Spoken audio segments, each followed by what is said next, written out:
വിലക്കയറ്റം ജനജീവിതം പൊറുതിമുട്ടി. കാണുക നാട്ടുരാജ്യ ന്യൂസ് നിങ്ങളുടെ വിരൽത്തുമ്പിൽ. തൊടുപുഴയിൽ നിന്നും പ്രധാന വാർത്തകൾ. നിത്യോപയോഗ സാധനങ്ങളുടെ വിലക്കയറ്റം സർക്കാർ ജനങ്ങളെ കൈവെടിയുന്നു. സൂപ്പർ മാർക്കറ്റുകൾ ഇല്ലാതാകുന്നു. പച്ചമീൻ കൈ തൊട്ടാൽ പൊള്ളും. ചാളയ്ക്ക് 340 രൂപ കിലോ. കോഴി കിലോ 170 രൂപ. പന്നിയിറച്ചി കിലോ 400 രൂപ. ജനങ്ങൾക്ക് വിലക്കുറച്ച് കിട്ടുന്ന വീട്ടുപയോഗ സാധനങ്ങൾ ത്രിവേണി സൂപ്പർ മാർക്കറ്റ് പൂട്ടിക്കെട്ടി. സപ്ലൈകോയിൽ സോപ്പും സോപ്പ് പൊടിയും മാത്രം. കേരള ജീവിതം ഭക്ഷ്യവിഭവ ശൃംഖല മാഫിയകളുടെ കയ്യിൽ എന്ന് തീർത്തും പറയാതെ വയ്യ.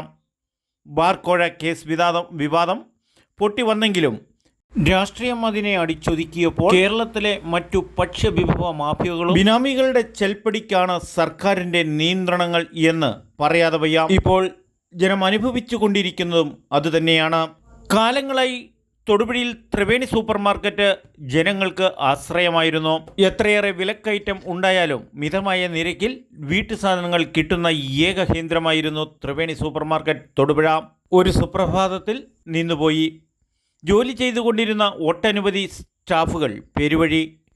കൂടാതെ ത്രിവേണി സൂപ്പർ മാർക്കറ്റിലേക്ക് വേണ്ടത്ര സോപ്പ് പൊടി, ഫുഡ് പ്രോഡക്റ്റ്, ഓയിൽ തുടങ്ങിയവ ഹോൾസെയിലായി വിതരണം ചെയ്തിരുന്നവർക്ക് പണം കൊടുക്കാതെയും കൺസ്യൂമർ ഫെഡ് പൂട്ടിക്കെട്ടിപ്പോയത് നിരപരാധിയായ കുടുംബക്കാർക്കും പ്രസ്ഥാനങ്ങൾക്കും ബാധ്യതയായി. വാടക കൊടുക്കാൻ മാർഗമില്ലാത്തതുകൊണ്ടാണ് സർക്കാർ സ്ഥാപനമായ ത്രിവേണി സൂപ്പർ മാർക്കറ്റ് പൂട്ടിക്കെട്ടിയതെന്നാണ് ജോലിക്കാർ പറയുന്നത്. എന്നാലും ജനങ്ങളുടെ പ്രതിസന്ധികൾ മറികടക്കാൻ തൽക്കാലമായിട്ട് mobile super market Triveni market നിലനിന്നിരുന്ന സ്ഥലത്ത് റോഡ് സൈഡിൽ വിപണനം നടത്തുന്നതും നാട്ടുകാർക്ക് കൗതുക കാഴ്ചയായി.